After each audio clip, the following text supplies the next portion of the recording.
All right, ladies and gentlemen, joining me now as my guest is Thomas E. Woods, Jr., New York Times best-selling author, senior fellow at the Ludwig von Mises Institute. He's an American historian, economist, political analyst, and he's written extensively on the subjects of American economic history and contemporary politics and economic theory. He's considered a libertarian and is a proponent of the Austrian School of Economics. He has a bachelor's degree from Harvard and a PhD in history from Columbia University. And his latest book is called Rollback, Repealing Big Government Before the Coming Fiscal Collapse. And I certainly agree with you that Mr. Woods, that we are facing fiscal collapse, and welcome to the show. Thanks. Good morning, G-Man. Glad to be with you. Oh, happy to have you. Now, you have a chapter in Chapter 5 of your book, Less Bang for the Buck, Pentagon Spending, the Military, and the U.S. Economy.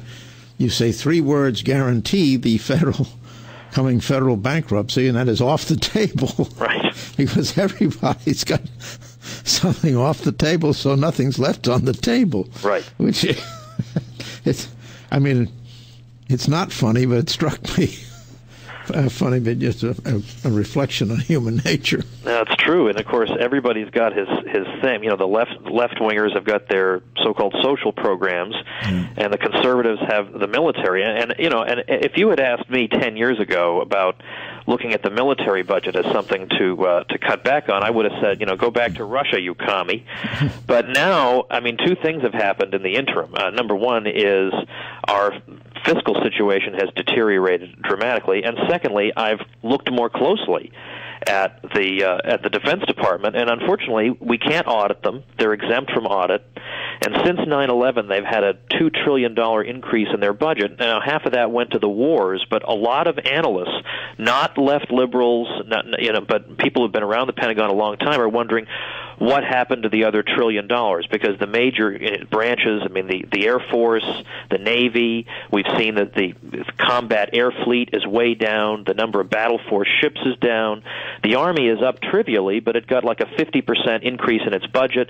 So how could we spend an extra $1 trillion and have less of everything, is a question people are asking. So we have to, you know, it could be the case that you blow a lot of money on something, it gives the incentive to be careful with that money is reduced. Right. Well, you have, you talk about that which is seen and what is not seen, and you might want to discuss that.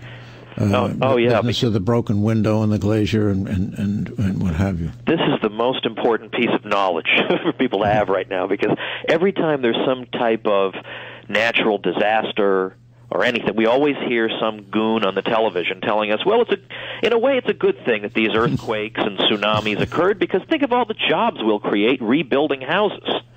Well, of course, you know, okay, but if I hadn't had to rebuild my house, I could have gotten a job doing something else and had a house. Whereas now all I have is a house. So we hear this constantly, and it needs to be mentioned that whenever the government spends money on whatever, we can't just say, hey, look at the wonderful bridge they built or the great new sports arena they built. The real question is, what did not get built because the money to do it was siphoned off from the tax-paying public? What jobs were not created because the money was siphoned off? Those are things that you can't see with your physical eyes because they never came into existence in the first place.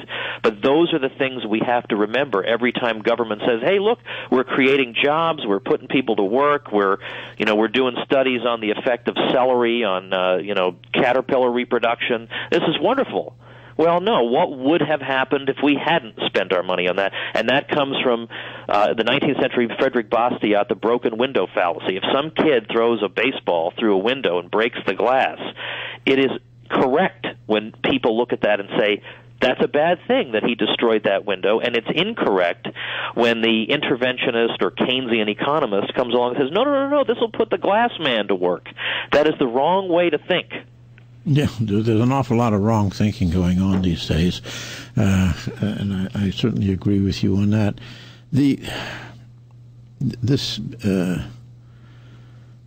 problem, as I see it, is that we have, since roughly the Roosevelt administration, been gradually addicting the American people to government largesse, and thus we have Medicare, Medicaid, etc., now Obamacare. And the difficulty with that is it assumes an ever-sustaining pot of money, which does not exist. And, the pot that we have we're scraping the bottom of it. And everybody keeps saying, well, but it's off the table to do anything about this. Well, it's true. And, of course, the programs like Medicare and Social Security, Medicare is actually the bigger of the two problems, yes. Just looking at the numbers. But they're underfunded by an amount that is greater than twice the GDP of the whole world. So, at some point, something has got to give. And you're right, people have been conditioned into demanding as a right what they would once have been ashamed to ask for or to accept. And it's going to drive me crazy. I cannot think of the name of the movie or the boxer. The big smash hit within the past 10 years, and the boxer in this movie had to accept some form of government welfare for some years, and then he becomes successful. He returns to the welfare office, and he gives them their money back, which is something that American viewers today would just find impossible to understand. The guy would have that type of dignity. Of course, my view is take that, don't give it back to the government, give it to some good charity, but that he would even think that way is utterly foreign to us now. It is indeed. And we now, we're going to kick this thing down the can again. The debt limit, they keep moving the goalposts on the debt limit. Yeah. And currently, I think it's the 2nd of August, but I think it was Mitch McConnell, the minority leader in the Senate, said that just, I think yesterday, well, what we'll have to do is temporarily and move it maybe to the end of the year or something like that. You're still going to have the problem. You're not moving the problem. I mean, if anything, it'll just get worse. Yeah, and for them to say to us that if we don't raise the debt limit, then we're going to have to face some serious choices, as if we could avoid the serious choices. They're going to have to be made at one point or another. The sooner we make them, the easier, relatively less painful it'll be. The more we put them off, the worse they get. And they try to make it sound like if we don't raise the debt limit, we're going to default and we won't be able to make interest payments on debt. That's not true. There's plenty of money to make those interest payments, but we would have to make serious cuts, or here's the option they're not considering. How about selling off some federal properties? How about the tens of thousands of buildings the federal government owns that it never intends to use again? Or the tens of thousands more that maybe it might use someday. It hasn't really decided. I mean, it has plenty of things that the private sector could use and that it shouldn't own in the first place, that a real bankrupt institution would be forced to part with. That would be a way of helping to alleviate this problem in ways that don't additionally burden the taxpayer, but of course they're not even on the table. Yeah, of course not. They rather like owning these things. Well, and yet you have Congress was funding until just a few weeks ago an alternative engine for the F-35. Now, the F-35 had a perfectly good engine, but they seemed to think that, well, we ought to have another perfectly good engine that we could put in there should the thought occur to us.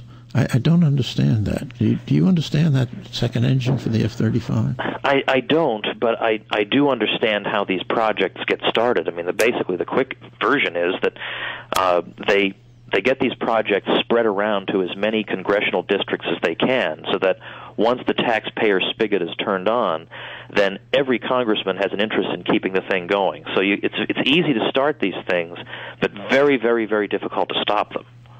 Yeah, well, the other thing about it is that if you're in the Pentagon and, you're a lieutenant colonel and you get yourself in charge of procurement of a particular military gadget,